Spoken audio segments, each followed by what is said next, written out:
Come in close, because the more you think you see, the easier it'll be to fool you. Ladies and gentlemen, for our final trick, we are going to rob a bank. On the count of 3, you will be teleported through space and time to your bank in Paris. 1, 2, 3. Everyone in this room was a victim of hard times. Some of you lost your homes, your cars, and so tonight, We're gonna return some of that money back to you.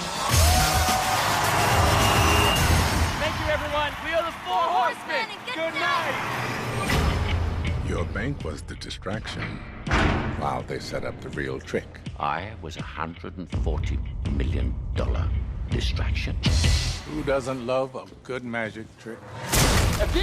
Hands where I can see them. I don't think I heard you correctly. Did you say magicians robbed a bank? You're going to be played. You have what we in the business like to call nothing up your sleeve. Because if you did, it means that you and the FBI and your friends at Interpol actually believe in magic. First rule of magic, always be the smartest guy in the room. 1, 2, 3, and... Want to know how they did it? Say the magic word. A year ago, these guys were a bunch of street magicians. Now they're pulling off amazing robberies and not keeping a single cent for themselves.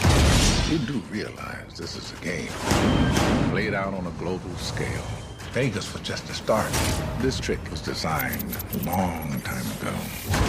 We are dealing with something far bigger than us. We're all here for the same reason. We cannot quit now. Expose them now and destroy them. Whatever is about to follow, whatever this grand trick is really going to amaze. Look closely, because the closer you think you are, the less you'll actually see.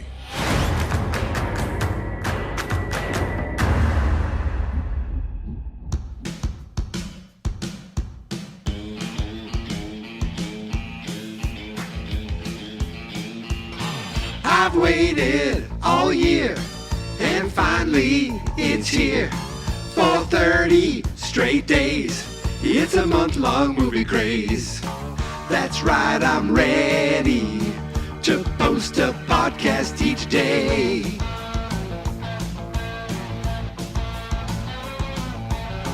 I watched a movie, and now I've got stuff to say.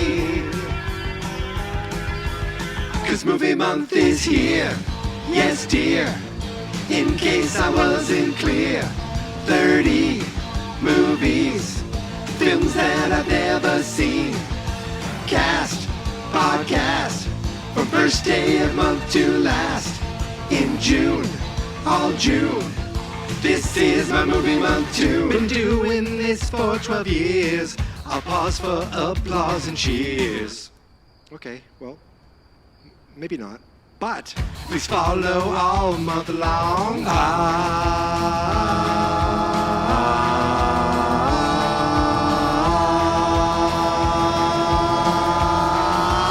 'Cause movie month is here, yes dear, in case I wasn't clear. 30 movies, films that I've never seen. Cast, podcast, from first day of month to last. In June, all June. Listen and subscribe is what you should do. Apple, Spotify, and yes, on YouTube. Listen and subscribe, come on, don't be rude. Listen and subscribe all June.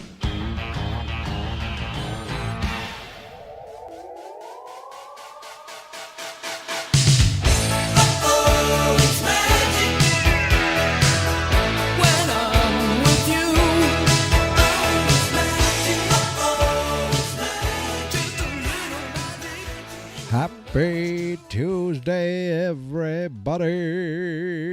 It's Tuesday, June 17th, which means for the 17th day in a row, I watched a movie I've never seen before, and for the 17th day in a row, I'm here podcasting about said movie to you, and only you. Think about it. Are you on a train right now? Are you in your kitchen? Do you have your headphones on? Look to the left of you. Look to the right of you. nobody else is listening to this except for you. This is for you. That's the magic. Ooh, I brought it back. Folks, I've wanted to see this movie for a while. I remember when it first came out, and I thought, oh, is that the people from Zombieland? There's Jesse Eisenberg. There's Woody Harrelson. I mean, I know them other than that, but it was like, oh, the guy, they're back together. But I didn't think, I thought, okay, I mean, it looks kind of interesting. And then they made another one, which I thought should have been called Now You See Me, Now You Don't. Well, guess what, folks? That was 2013. The next one came out in 2016. And just like the 3 years between the first two, they waited another 9 years to give us a third one, which is called Now You See Me, Now You Don't. 2025. It hasn't even come out yet. They not only did they make a second one, but they made a third one. And these aren't big, giant blockbuster box office numbers. These aren't, I'm not even sure these are like critically acclaimed. I'm not sure these are like, do they have a following? I don't know. I feel like there must be somewhat of a following for them to get 3 movies out of it and to wait so long to give us the third one. But it's always kind of been in the back of my mind. And so I wrote it on the list this year. And I said, you know what? It's on Netflix.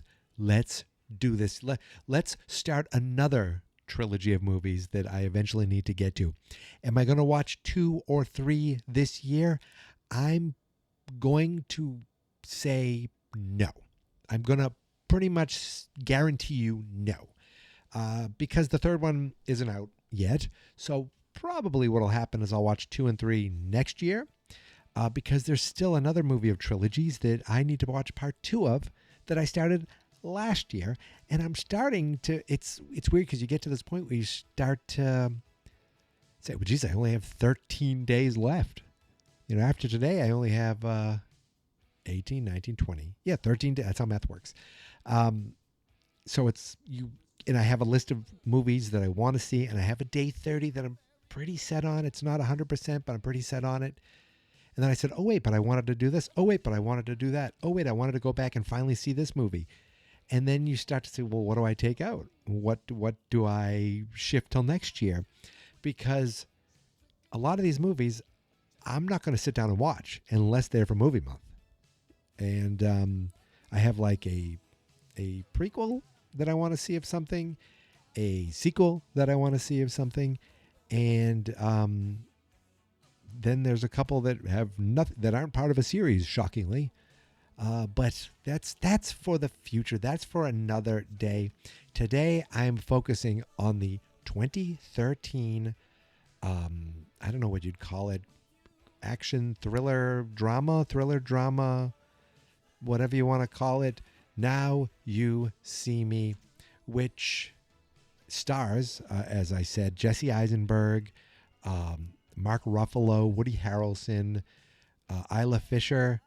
And then you got Morgan Freeman and Michael Caine coming back. You know, you got Lucius Fox and friggin' Alfred Pennyworth hanging out together. Dave Franco, that Franco is still working. He hasn't been completely erased. I'm not going to go into it, but I think we all know that Big Brother Jim isn't well, he's really not on the radar of things anymore, shall we say. But Dave seems to still be there because as far as I can tell, he's in the other 2 movies, which then, of course, you know, kind of ruined something in this movie. This is a 12-year-old movie. I'm going to spoil it. What's funny is I go to the IMDb and it has Jesse Eisenberg, and then the next name on the list is Common. And Common should be like below Michael Caine, below Michael Caine, maybe above Michael Kelly. Who you might know from House of Cards, as far as, you know, on the list of how much they're in the movie. I mean, Common is in the movie, and he's always good at what he does. He's always good in the roles he plays, but he's only in it a little bit. Mark Ruffalo is in this a lot, and I guess he's in the second one too. I don't know if he's in the third one. What I do know is this movie was. It's an interesting thing to say. It was not. I enjoyed this movie, but I watched it like, you know, how do I put it? I was thinking like it reminded me of, you know, there are great action adventure movies, like Raiders of the Lost Ark is just an all-time classic, and then you have something like National Treasure, which is, you know, this big bombastic action adventure movie, but it's a little, you know, it's at a lower tier, not like in production value, but just in something. Maybe it's the story, maybe it's the execution, the believability, and I feel like this movie reminds me of.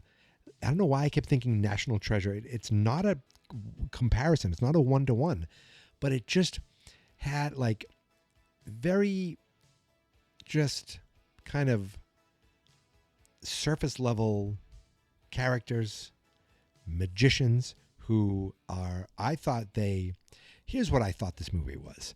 A movie where magicians use their magical ability, and not magical ability, but their sleight of hand, their illusion, their ability to trick people. They use that to rob banks. And not really. This, like, right away I'm thinking, wait a second, this is like, okay, to give you this, what sold me on this movie right away, to be honest with you, is it opens up with Jesse Eisenberg doing a card trick. And he's doing it for a girl on a street, as like a street magician, but he's also doing it for you, the audience. So he says, pick a card, and he has you flip. He flips through the deck, and I see this card. I go, oh, that's the card I'll choose. And he goes, well, let's do it again. He flips it again, and I swear I saw another card, but I said, you know what? No, I'll stick with that card. And then, you know, he's doing it for the girl, but I'm playing along too, just for the fun of it. And I assume what they expected most audience members to do. And then all of a sudden, he does this big reveal where he shows you is this your card? And this whole building lights up, and it is the exact card that I picked. And I was like, what the hell are the chances of that? Well, the chances are pretty good because I think they did something to make it. But it wasn't 100% because I swear I saw a second card, but I said, you know what, I'll stick with this card. So it was like, that got me right away because it was the power of suggestion. They did something to kind of, I think they maybe made this card flicker on the screen a little more, something that made it stand out more. I don't know if they had to go by twice, maybe, and it just, your brain doesn't notice it.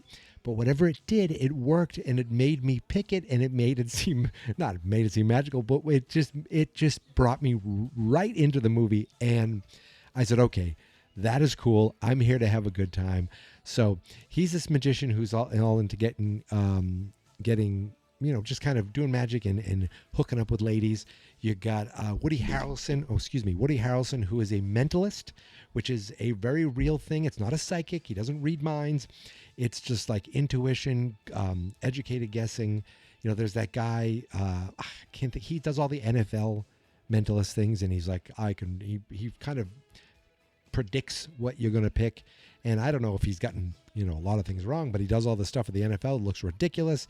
He also did something on Howard Stern where he guessed a word that Valerie Harper told to Howard before she passed away that Howard told nobody, and she got it. It was just an incredible, it was an incredible experience listening to that.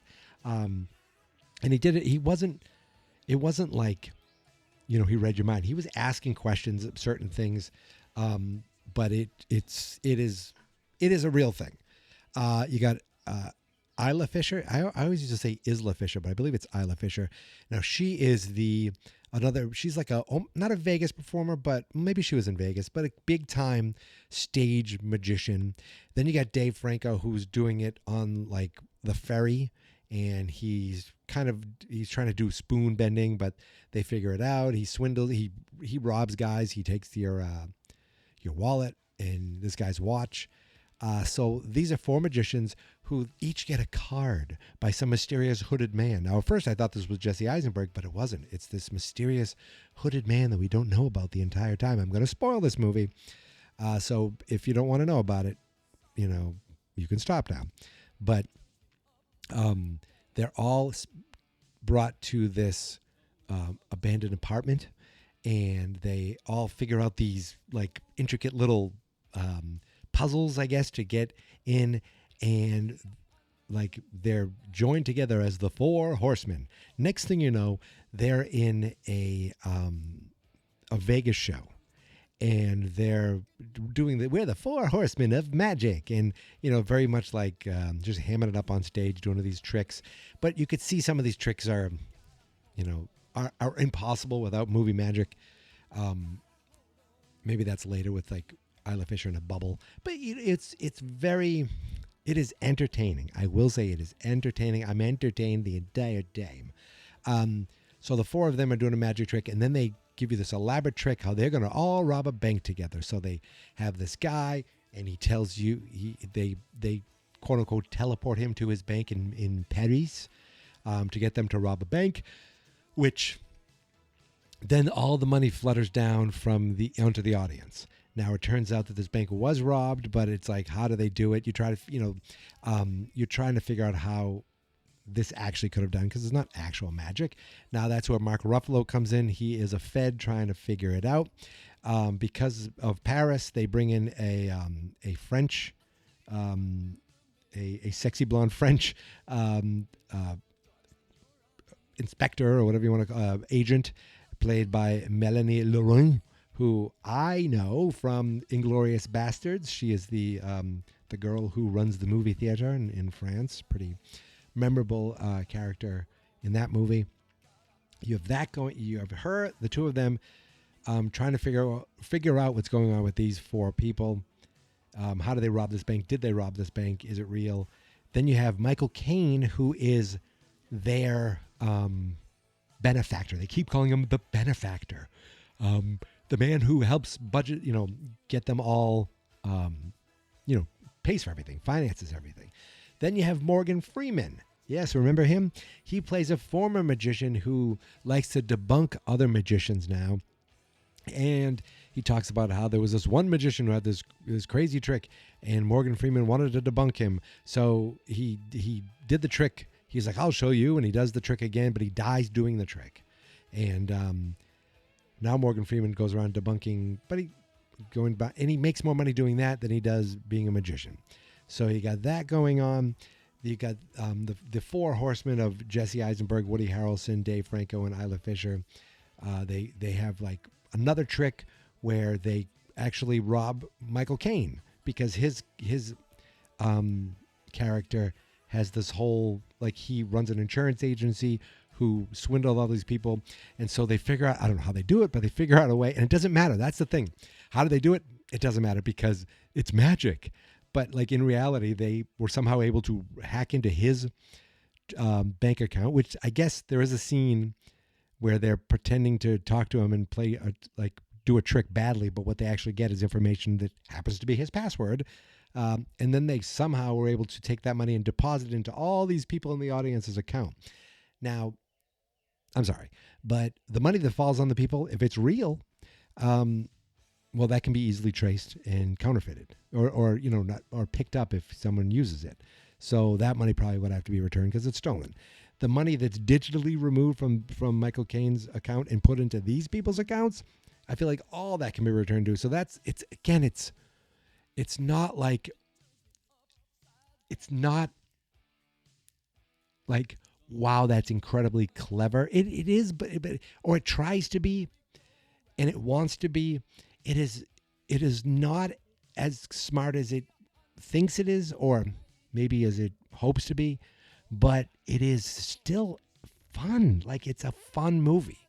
It's entertaining. So they rob him, and then Michael Caine's like, I will double anything you'd make Morgan Freeman if you take them down. So there's another trick, and the big trick is, like, they disappear, and at one point they fake Dave Franco's death. And why are they doing all this? Well, this woman in France thinks it all is to join this mysterious magical agency called the Eye. And it's this group of magicians. They want to prove themselves. They don't care about the money. They want to prove themselves. So much so that then when they do this giant robbery at the end, they end up framing Morgan Freeman, and he ends up going into prison. And then Mark Ruffalo comes and he's like, "Why'd you do it?" He goes, "I'm framed. I can promise you, I'm framed." And he starts explaining all these things. And then he goes, "The only way they can get away with it is if they had a man on the inside." And then he looks, and Mark Ruffalo was in the cell, and then he's outside of the cell. And he's like, "Yes, I was the man on the inside the whole time." And it's like, wait, what? So it turns out he was the guy in the hoodie who got them all together to do this whole thing, to have them join the Eye. Why? I don't know. Oh, when his father died, his whole life as a child was to meticulously plan, build a new life, a new identity, and plan for this moment to take down Thaddeus Bradley, Morgan Freeman's character. So it was all a revenge plot. And insurance, they took down Michael Caine. So it was all to take these guys down and to get these 4 magicians to prove to themselves that they're good enough for the Eye, which they are as it ends. And Common is there as well. He's basically Mark Ruffalo's boss. He has a couple scenes, but there's another guy who's a boss as well, who becomes the boss. I don't know. It doesn't matter. It was just an enjoyable, fun movie. I liked it, so I am looking forward to watching the other 2. I feel like the only time this has never happened is with Taken. I watched the first Taken, and I was like, I'm good. I don't think I'm going to force. And then that was years ago by, and I'm like, I still haven't watched Taken 2, and I don't know if I ever will. And here we are with Now You See Me, and my first thought is, I kind of want to watch the second one, but I severely don't think I will be doing that this year. I think 2 and 3 will wait until next year. I will put them on the list so that they are pretty early, because I want to watch them both. Because I feel like you're going to get the same thing. Big attempts at these intricate tricks, which, like, at one point Jesse Eisenberg flings handcuffs and they land on Mark Ruffalo. And it was like, well, it was definitely digital. It was quick, but it was like, that seems unrealistic. And it's like, how did he grab the phone and all this sleight of hand stuff? But I kind of loved it at the same time. It's very strange. It's like when you're watching something that is fluffy and not great, but you're just along for the ride and enjoying it. And that is what Now You See Me is, and I hope that's what the other 2 are as well. I suspect so, especially since they made a third one. So I'm looking forward to getting to those, but I'm not going to do it this year. Unless something falls through completely, I'm not watch like 2 days from now. It was a trick. I misdirected you, and here it is. I don't think so. But we'll see. I think I know what I'm doing tomorrow. I have Thursday locked down. I have an idea for Friday, and I have Saturday locked down. Those are the only that are specific to those days, Thursday and Saturday. Other than that, I'm not entirely sure what comes after that. I have a list, and the list is already going past 30, and I'm like, oh shit, I got to cut back a little bit. Or I got to cut back at least one. And then I'm like, what do I cut? I want to see this, but do I wait? I don't know. I think I know what I'm good. Well, there's a couple on there that are on the fence, and we shall see which ones I cut. But because I still want to watch Final Destination 3. I said I would. Gosh darn it, I will. But that is it. I think I'm done. I think I've magicked myself out. I kind of I like magic. I'm not a guy who's like, I don't go see magicians. I don't study them or anything. I'm not like, oh, who's your favorite magician? But I've always kind of loved magic. I love the street magic. I love, the sleight of hand stuff. I was just watching a video yesterday from that Penn and Teller Fool Me, a guy with just 4 coins doing this crazy sleight of hand stuff, which is really impressive. I love that stuff. Even though you know how it had to have been done, you can't. If you can't see it, if you can't, if you're looking for it, okay, where did it go? And you can't notice it, that is so impressive. So cool. So that's it. I think, and I don't know if we got any real magic in this. I don't know if it was all, digitally enhanced. But the magic will return, just probably in 2026. So I think I'm done here. Listen, I'll be back tomorrow. But in the meantime, you can find me on all the socials at Geek Mentality, except TikTok, which is Geek Mentality Mike. The Facebook page is Fans Not Experts. The YouTube channel is Fans Not Experts. That's because the website is fansnotexperts.com. And I forgot to mention, this was directed by Louis Leterrier, who I've seen directing Fast X, and I think he's directing the Fast X2, not Fast 11. He's directed the Transporter movie, so I saw that, but not for Movie Month. So he's a name. I've seen him. But I thought he would be on more Movie Month movies than just Fast X and this. He's not. And I don't think he directs either of the sequels. In fact, the new one I think is directed by the Zombieland guy. So maybe that's how they got Jesse and Woody back together. Anyway, that's for another time. That's for another day. It's for another year. But I'll be back tomorrow. I hope you will be too. Until then, thank you for listening. Thank you for subscribing. And here is my theme song. This is my podcast, I made it. Geek Mentality's what I named it. And I think you should listen and subscribe. 'Cause I'm kinda funny and awesome. I think that I'm worth your time. And I'm kinda handsome. My mom says, please listen and please subscribe. At least listen to this episode. Fans Not Experts.